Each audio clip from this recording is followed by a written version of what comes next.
أصبر على جور الزمن وتحمل، وعيش بالعزة لو الوقت مايل، وأكمل الماجوب لين أتكمل، أموت قبل ارتد دون الجمايل.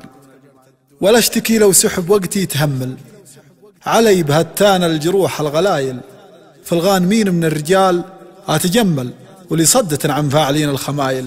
اللاش في رمض المهونة مهمل، ولا الوفي شبره الأمجاد طايل، سلم على اللي للجمايل مصمل، يجمل وللطالة يسوي الهوايل.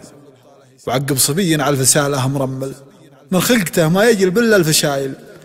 كم من صبي بالفعل ما تجمل، وبالهرج ينطح له صفوف وقبايل. وكم من صبي من الهروج يتزمل، وينومسك فعلها بوقته الصمايل. أنا بديوان الحياة أتأمل، ويا كثر ما شفت وقريت الرسايل. وإن جات من الأقراب سمعي ينمل، وإن جت من أقصى ذاق حر الملايل. ورافق الطيب وأحب المجمل، وجعل الردي من دونها البعد حايل. الشاعر عبد الهادي بن هضبة الحبابي.